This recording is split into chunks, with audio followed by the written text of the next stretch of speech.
Sorry, Jay, what an absolutely rough way to lose your season. The Miami Heat absolutely destroyed the Chicago Bulls 109-90 and move on to the 8th seed game on Friday versus the Hawks.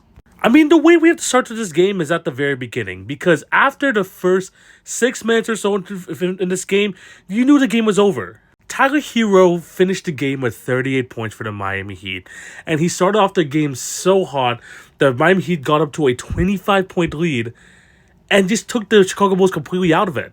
And just like I talked about the Orlando Magic yesterday, when you see a team like the Miami Heat, like the Orlando Magic, who are not traditionally great at offense, and they start off that hot, they almost scored 70 points in the first half, man, as the opposing team, you have to be demoralized. And you could tell that in the Chicago Bulls play. I mean, Josh Giddey was continuing to try. He had a 24-point game. Nick Vucevic was doing all right. But Kobe White was 25% from the field, only 17 points. And they got basically nothing from their bench. While the Heat got 15 points from Davion Mitchell off the bench, he didn't miss a shot. You had a 20-point game from Andrew Wiggins, 15 and 12 from Bam Adebayo. And what they did extremely well was completely take over the pace of this game.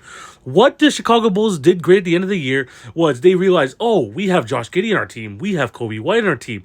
We have a lot of these athletic or so wings that when we start to run the fast break and bring up the tempo, that's how we're going to win games. That's how they went on that crazy little streak they had in March. And the Miami Heat like to keep it slow. They want to have Tyler Hero get going in a half-court offense. And that's exactly what they did. And look, there were moments in this game where the Chicago Bulls tried to get back into it. Correct me if I'm wrong. I think they got down to like 13 or 12. But then the Miami Heat were able to respond, especially in that fourth quarter. Look, I'm still not a fan of the construction of this team. I still think there's a lot that needs to be done with this Miami Heat team. But in a one-game scenario against the Atlanta Hawks, Heat culture and all that, could they pull it off? Sure. But what this shows to me now, going back to Chicago Bulls, is that a lot of work needs to be done. I know they want to try and make some sort of play-in run, maybe get the 8th seed to see what this team's got. But now they got put back down to earth. They were outshot from 3. They were dominated inside the paint. They had like 11 turnovers in the first half, which is absolutely crazy. They were beaten on basically every level of this game. Even like when it came to the assists, they almost like the Heat doubled them basically.